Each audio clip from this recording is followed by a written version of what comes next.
Olá pessoal, bom dia, tudo bem?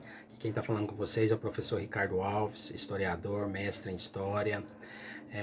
Quero aqui, através dessas aulas, poder ajudar de certa forma, um pouquinho de passar para vocês, né? Um pouquinho que a gente teve conhecimento, então a gente quer passar um pouquinho para vocês e espero que vocês gostem. Se gostar, vai lá no final do vídeo, dá um like e para a gente poder continuar, né, fazendo o vídeo, poder aí estar ajudando as pessoas que precisam. Então o tema de hoje da aula vai ser Revolução Francesa que vai ocorrer de 1789 a 1799, onde vai alterar o quadro político, econômico e social dentro da França.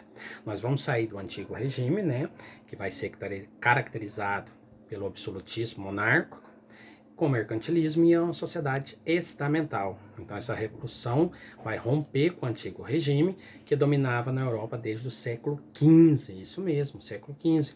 Tornou-se assim um importante marco histórico e um divisor iniciando até então a Idade Contemporânea. Então nós estamos saindo do antigo regime e com a Revolução Francesa nós vamos ter a Idade Contemporânea.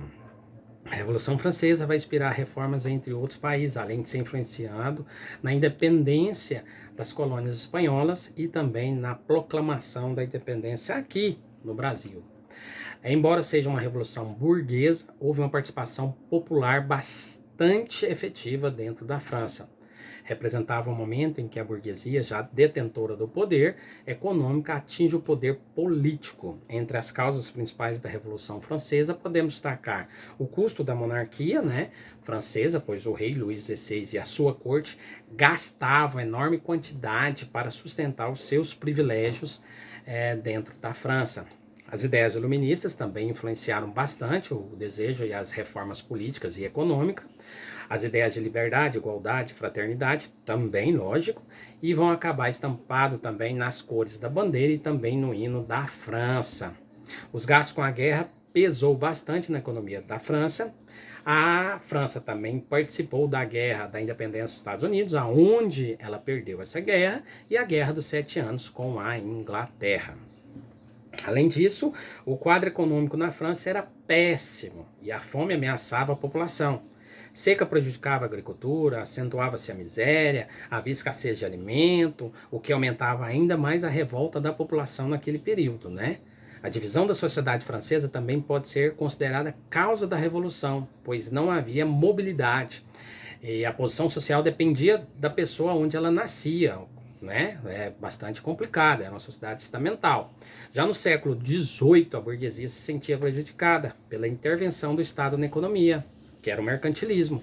Politicamente, o reinado de Luís XVI caracterizava-se uma monarquia absolutista, poder limitado, ilimitado e de origem divina. Olha para vocês verem, Luís XVI caracterizava-se uma monarquia absolutista, onde o poder era ilimitado e de origem divina. A sociedade na França estava dividida em três classes, em três estados, né, em três ordens, que era o clero, a nobreza e o povo. Então o clero era composto pelos padres, os bispos, a nobreza já vai ser os burgueses, né, os altos burgueses, e o terceiro estado, os camponeses, os trabalhadores, os desempregados, as pessoas mais pobres. O primeiro e o segundo estado tinha isenção de impostos, não pagavam impostos. Já o terceiro estado francês era sustentado pelo terceiro estado. Então, tanto o primeiro como o segundo era mantido pelo terceiro estado. Isso vai causar uma revolta. Já no início da década de 80, a França se encontrava em uma grave crise econômica, financeira. Suas principais causas dessa crise foram a Guerra dos 7 Anos, de 1756 a 1763, contra a Inglaterra, muitas despesas militares, perda de regiões coloniais, também a Guerra da Independência dos Estados Unidos, vai empobrecer os cofres públicos, e o Tratado Comercial de 1786, assinado com a Inglaterra. Fenômenos climáticos prejudicavam a colheita e aumentavam o preço do trigo e do pão, causando assim a insatisfação popular do povo. Os gastos da nobreza, esses parasitas, E o luxo das festas, da corte francesa, do palácio de Versalhes, eram bancados totalmente pelos impostos pagos pelo terceiro estado. Isso mesmo. Então eles gastavam horrores para manter os seus luxos. Isso foi um dos motivos que eles ficavam, a terceira classe, bastante revoltados. A insatisfação da maioria esmagadora da população contra a monarquia fazia da França um terreno fértil para os ideais iluministas de liberdade, igualdade e fraternidade, tá? Então essas etapas da Revolução de Assembleia dos Estados Gerais de 1789, para resolver essas questões de imposto, o rei convocou a Assembleia dos Estados Gerais, com representantes dos 3 estados. Cada estado tinha direito a um voto, apenas um voto, cada estado. Queria uma votação por indivíduo, que levou a violentas problemáticas e discussões. Diante da impossibilidade de resolver a questão, o terceiro estado vai separar e vai fazer a Assembleia Nacional Constituinte. Lembrando, gente, era apenas um voto por estado. Então, quer dizer, era 3 estados. Então, um voto do clero, um voto da nobreza e um voto apenas do terceiro estado. Sempre o terceiro estado perdia. Sempre ele perdia. Com isso, essa revolta vai causar no terceiro estado. Eles vão separar e vão declarar a Assembleia Nacional Constituinte, porque já estavam cansados e revoltados com a real situação.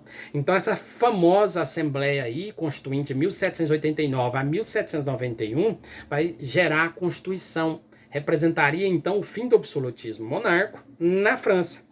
Em Paris, o povo invadiu a antiga prisão, a prisão da Bastilha, no momento em que representa simbolicamente o fim do antigo regime. Então nós estamos saindo do antigo regime e entrando agora na idade contemporânea.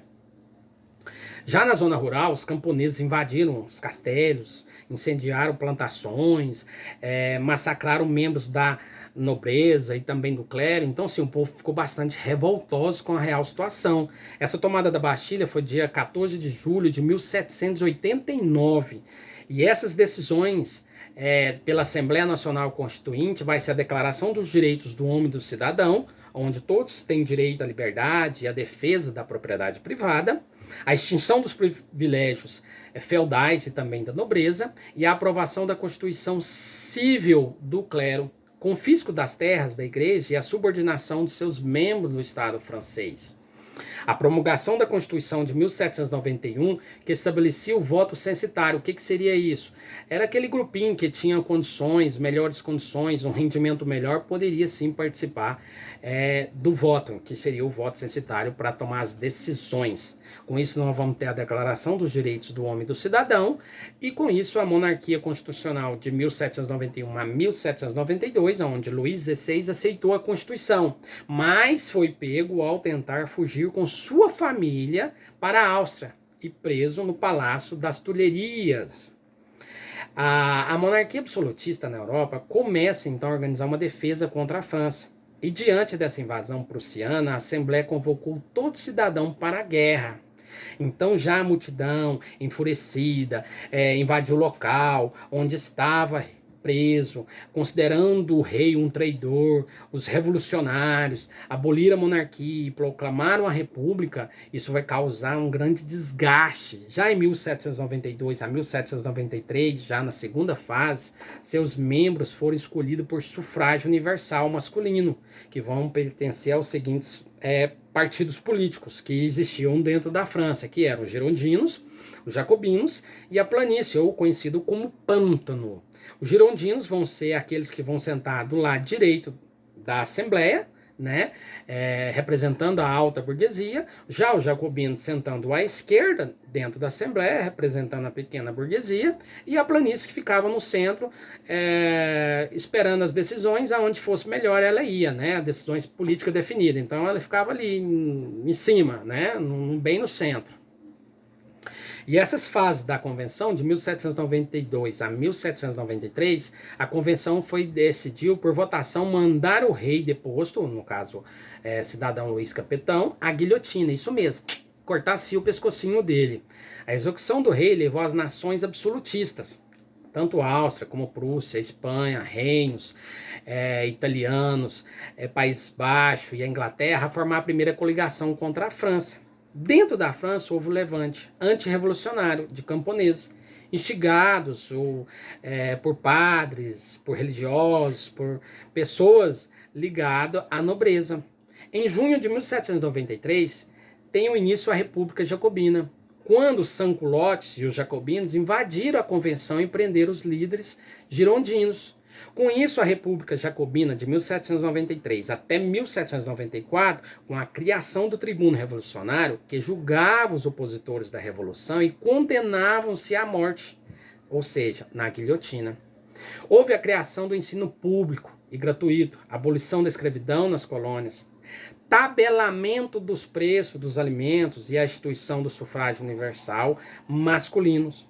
Os jacobinos, então, perderam popularidade, porque tanta carnificinas e execuções que levou à volta dos girondinos ao poder.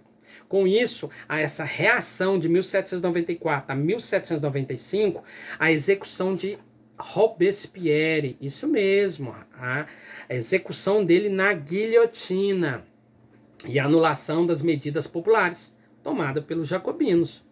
Restabelecimento da liberdade de preço e promulgação de uma nova Constituição, que estabelecia que o poder executivo seria exercido pelo diretório, além do retorno do voto censitário. Aquelas pessoas que tinham mais condições poderiam voltar agora a votar. Já a terceira fase do diretório, de 1795 a 1799, após a queda, né, de Robespierre, e a alta burguesia volta ao poder, disposta a conquistar ou a consolidar suas conquistas, em agosto de 1795 foi criado o diretório, no qual 5 membros chamados de diretórios exerciam o poder executivo na fase que vai encerrar em 1799. Então essa crise econômica agravava-se a cada dia, a corrupção aumentava e faltava alimentos. Com o passar do tempo, o governo diretório foi unificado, ou foi ficando cada vez mais enfraquecido.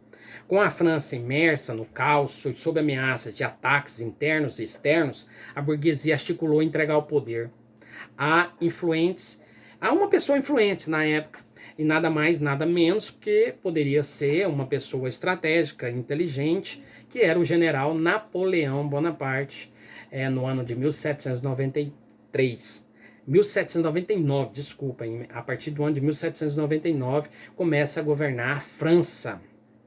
Com isso, o diretório de 1795 a 1799 teve maioria girondina e sofreu oposição dos jacobinos e dos monarquistas.